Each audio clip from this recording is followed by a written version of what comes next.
प्रभु जीशु ख्रीष्ट अति बहुमूल्य नाम संपर्क इंडिया द्वारा प्रस्तुत कार्यक्रम नुआ सकाल आशार आज अध्याय में आपण स्वागत जनाए। प्रभु आपण प्रत्येक को बाहुल्य आशीर्वाद करूँ। आपण मैंने दिन प्रतिदिन आम कार्यक्रम देखुं धन्यवाद दूसरी आपण को प्रियजन बंधुवर्ग जो मैंने एवं पर्यटन आम कार्यक्रम सहित जड़ित ही ना दयाकोरी आप जनाती से कार्यक्रम जड़ित हे आ प्रतिदिन वाक्य द्वारा लाभान्वित हो पारे। प्रार्थना करूँ आम प्रभु आपण प्रत्येक को बाहुल्य रूप आशीर्वाद करूँ। आज आम जो प्रसंग प्रभु को वाक्य आलोचना करवा आलोच्य प्रसंग होची विलंबर कारण कौन।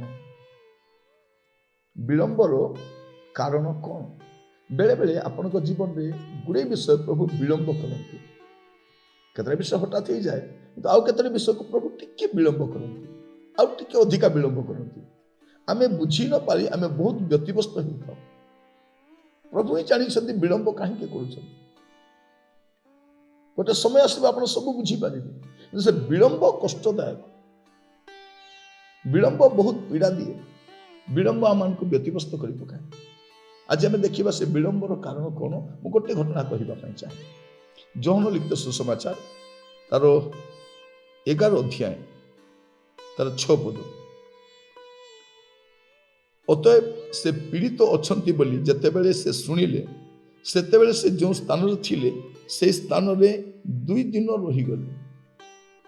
ये आम देखु लाजर से पीड़ित अच्छा से असुस्थ अच्छा आउ से मृत्यु सरिके से असुस्थ अच्छा केतेबले से मरीजे यही खबर दि जाऊँ लिखा जाऊँ अतः से पीड़ित अच्छा बोली जितेबले से शुणिले सेतेबले से जो स्थान रे थिले से स्थान रे 2 दिन रहीगले।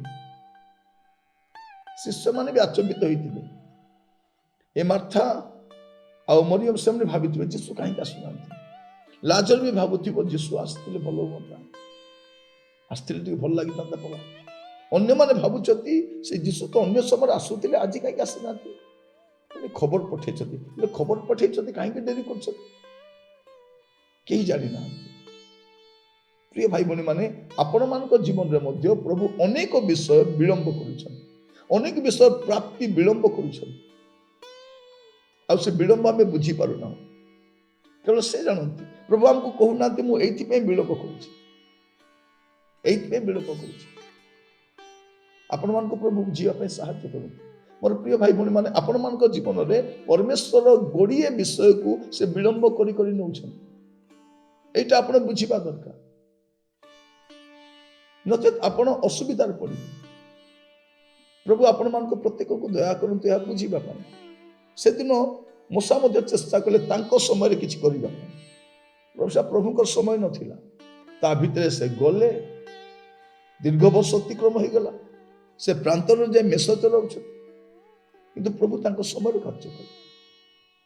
जोसेफ जाइकी हठात से देशर मुख्य ही ना से गुड़े उत्थान पतन दे गले से भी बुझी पार न कहीं प्रभु एटा होछि।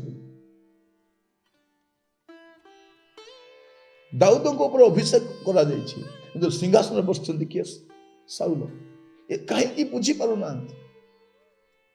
प्रिय भाई भनी माने आईमक जीवन में कष्ट अच्छी प्रभु तुरंत किसी करूना लंबा समय दे जाऊँ कहीं साहाय्य कर पारना बुझी पारना तथापि से विलंबर गोटे कारण अच्छी। आप देखिए आईबक जीवन में प्रभु प्रथम अपेक्षा आहरी उत्तम विषय देले लिखा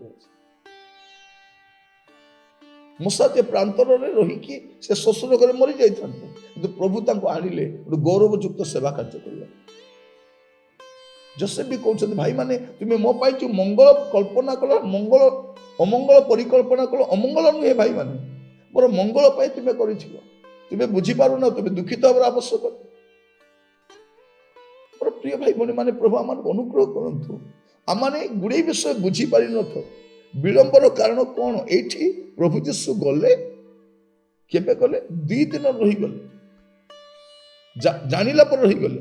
ଆମେ ଯଦି ଦେଖିବା ତାର 14 ଆଉ 15 ପଦରେ, ଅତଏବ ଯୀଶୁ ସେତେବେଳେ ସେମାନଙ୍କୁ ସ୍ପଷ୍ଟ ରୂପେ କହିଲେ, ଲାଜର ମରିଯାଇଅଛନ୍ତି। ଲାଜର କଣ ଯେ ମରିଯାଇଛନ୍ତି, ଆଉ ମୁଁ ଯେ ସେ ସ୍ଥାନ ନଥିଲି, ଏଥିସକାଶେ ତୁମମାନେ ଆନନ୍ଦ କରୁ, ଏଥିସକାଶେ ତୁମମାନଙ୍କ ନିମନ୍ତେ ମୁଁ ଆନନ୍ଦ କରୁଅଛି, ଯେପରି ତୁମେମାନେ ବିଶ୍ୱାସ କରିବ। କିନ୍ତୁ ଚାଲ ଆମ୍ଭେମାନେ ତାଙ୍କ ନିକଟକୁ ଯିବା। କଣ ଲେଖା ରହିଛି? ଏବେ ସେ ତ ପୀଡ଼ିତ ଥିଲେ, ଏବେ ଯୀଶୁ ମରି ଯାଇଛନ୍ତି ସେ, ଆଉ ମୁଁ ଯେ ସେ ସ୍ଥାନରେ ନଥିଲି, ଏଥିସକାଶେ ତୁମମାନଙ୍କ ନିମନ୍ତେ ଆନନ୍ଦ କରୁଅଛି, ଯେପରି ତୁମେମାନେ ବିଶ୍ୱାସ କରିବ। କିନ୍ତୁ ଚାଲ ଆମେମାନେ ତାଙ୍କ ନିକଟକୁ ଯିବା। ଆମେ ପରବର୍ତ୍ତୀ ବିଷୟ ଜାଣୁ। ଆଉ ପ୍ରଭୁ ଯୀଶୁ ଗଲା ପରେ 4 ଦିନର ମଢ଼ାକୁ ସେ ଜୀବନ ଦେଉଛନ୍ତି। କିଏ ଭାଇ ଭଉଣୀ ମାନେ, ଆପଣମାନଙ୍କ ଜୀବନରେ ମଧ୍ୟ ଗୁଡ଼ିଏ ବିଷୟ, ଗୁଡ଼ିଏ ସମସ୍ୟା ଏମିତି ଅଛି ଯାହା ଏବେ ପର୍ଯ୍ୟନ୍ତ ଛିଣ୍ଡୁ ନାହିଁ, ସମାପ୍ତ ହେଉନାହିଁ। ଆପଣ କଷ୍ଟ ଉପରେ କଷ୍ଟ, ସଂଘର୍ଷ ଉପରେ ସଂଘର୍ଷ କରି ଯାଉଛନ୍ତି। ଆପଣ କାରଣ କ'ଣ ବୁଝିପାରୁନାହାନ୍ତି। ପ୍ରଭୁ ବିଳମ୍ବ କାହିଁକି କରୁଛନ୍ତି? ମୁଁ କହିବା ପାଇଁ ଚାହେଁ, ବିଳମ୍ବର ଗୋଟେ କାରଣ ଅଛି। କାରଣ ଆମର ପରମେଶ୍ୱର ଯାହା ବି କରନ୍ତି କାରଣ ଅନୁସାରେ କରନ୍ତି। ଆପଣ ଦେଖିବେ, କାରଣ ଈଶ୍ୱର ଜଗତକୁ ପ୍ରେମ କଲେ, କାରଣ କାରଣ କାରଣ ସେ ଅକାରଣରେ କିଛି କରନ୍ତି ନାହିଁ। ଆପଣଙ୍କ ଜୀବନରେ ମଧ୍ୟ ପରମେଶ୍ୱରଙ୍କ କାରଣ ରହିଛି। ନୀରବ ରୁହନ୍ତୁ, ସୁସ୍ଥିର ରୁହନ୍ତୁ, ପ୍ରଭୁଙ୍କର ମହିମା ଦେଖନ୍ତୁ। ପ୍ରାର୍ଥନା କରିବା। ଅନୁଗ୍ରହକାରୀ ପିତା ପରମେଶ୍ୱର, ଆପଣଙ୍କୁ ଧନ୍ୟବାଦ ଦେଉଛୁ। ଏବେ ପର୍ଯ୍ୟନ୍ତ ଆପଣ ଗଢ଼ି ଆଣିଛନ୍ତି। ପ୍ରଭୁ ଆମମାନଙ୍କ ଜୀବନରେ ଗୁଡ଼ିଏ ବିଷୟ ବିଳମ୍ବ ହେଉଛି, ଆମେ ବୁଝିପାରୁନାହୁଁ। ପ୍ରଭୁ ଆମେ ବ୍ୟତିବ୍ୟସ୍ତ ହେଉଛୁ। ପ୍ରାର୍ଥନା କରୁଛି ପ୍ରଭୁ ଦୟା କର, ଅନୁଗ୍ରହ କର। ପ୍ରଭୁ ସେ ବିଳମ୍ବର କାରଣ ନ ଜାଣିଲେ ମଧ୍ୟ ଆପଣଙ୍କ ଉପରେ ବିଶ୍ୱାସ ସ୍ଥିର ରହିବା ପାଇଁ ସାହାଯ୍ୟ କର। ଆଦର, ମହିମା, ଗୌରବ ଯୁଗେ ଯୁଗେ ଆପଣଙ୍କ ହଉ। ପ୍ରତ୍ୟେକଙ୍କୁ ଆପଣଙ୍କ ବଳବନ୍ତ ସ୍ତରରେ ରଖି ପ୍ରାର୍ଥନା ମୋର ପ୍ରାଣର ପ୍ରିୟ ଯୀଶୁଙ୍କ ନାମରେ ମାଗିଲି, ଆମେନ୍। ପ୍ରଭୁ ଆପଣମାନଙ୍କୁ ପ୍ରତ୍ୟେକଙ୍କୁ ବାହୁଲ୍ୟ ରୂପେ ଆଶୀର୍ବାଦ କରନ୍ତୁ। ପ୍ରଭୁ ଅନୁଗ୍ରହ କଲେ ଆସନ୍ତା ଅଧ୍ୟାୟରେ ଜଡ଼ିତ ହେବା। ବିଦାୟ ଦିଅନ୍ତୁ। ନମସ୍କାର।